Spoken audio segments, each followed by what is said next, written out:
Hi, it's Paul Scott here again from YBG with the second in our series of tutorial videos on getting started with the YBG Twitter Toolkit. In this tutorial we're going to be covering preparing your content ready to post up and upload into Hootsuite. Before we get going, I just want to recap a couple of points that we covered in the webinar, and also a couple of questions that I commonly get asked. Firstly, how much content do I need to prepare?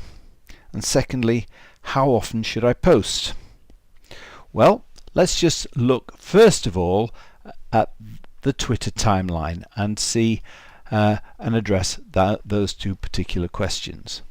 Remember, Twitter is a 24-hour, 7 days a week, 365 days a year operation.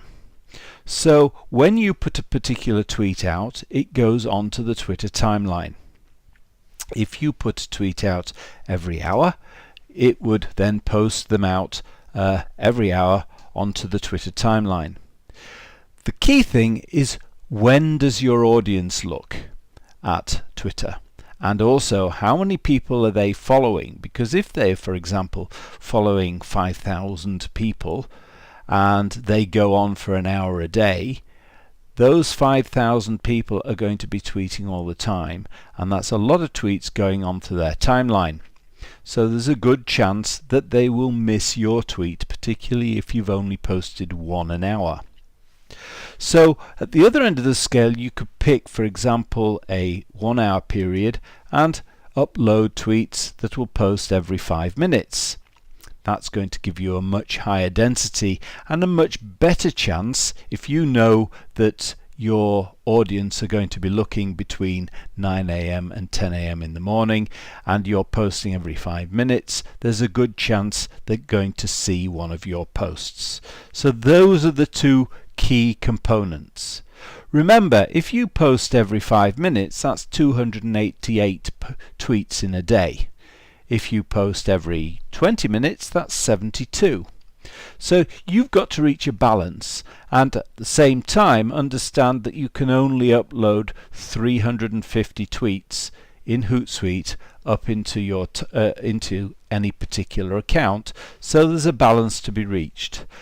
Normally we tend to target between a 10 and a 20-minute period, unless we're doing a blast, when we'll do a short blast period, for example, for a 4-hour period during the day and then another 4-hour period during later on in the day, by doing two completely separate uploads.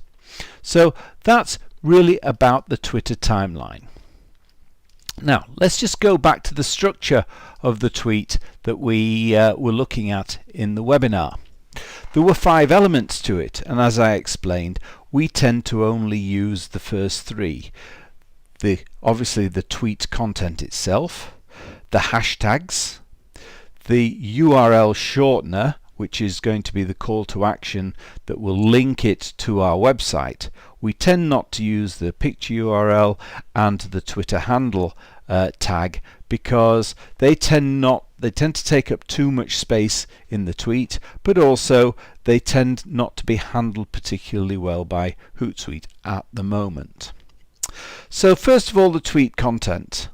I've prepared a tweet, and again I've used the word prepare. It's always a good idea, use a text editor and prepare the content before you go into the Twitter generator, because it will save you a lot of time, as you'll see in a minute. So actually I haven't just prepared one tweet, I've actually prepared 12. So I've prepared 12 tweets, all on a theme, into one particular schedule, and it's about driving people to our website so that they sign up for the Toolkit webinar. The second thing is the hashtags, and I've actually prepared 3 hashtags to go along with these tweets.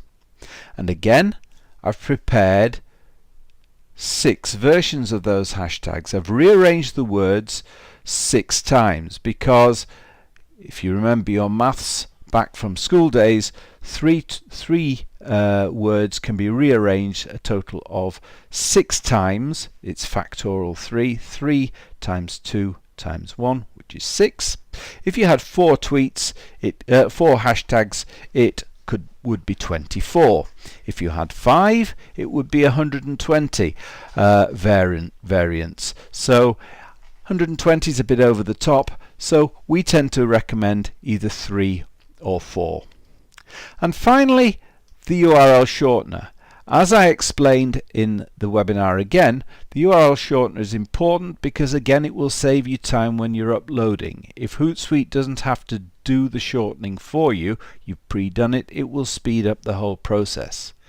We tend to use the Google URL shortener. I like that one because it's particularly quick. It loads as an extension into Google Chrome. It's here, this one with the little green square on it, the goo.gl URL shortener. You just click on it, click copy, boom, it's saved the URL shortener there for you. The other one, and I've got that installed as well, is the Bitly one.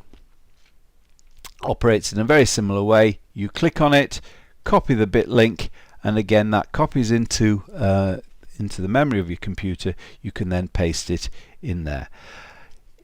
Depending upon how you're going to track the analytics, and I'll mention this in the analytics section, it might be that you want to use Bitly and subscribe to Bitly, because that way you can use Bitly to track the actions on the clicks from your tweets using the Bitly shortener. So back to this. So again, I've prepared both in this particular case. So we're ready to go. We've got the content already prepared.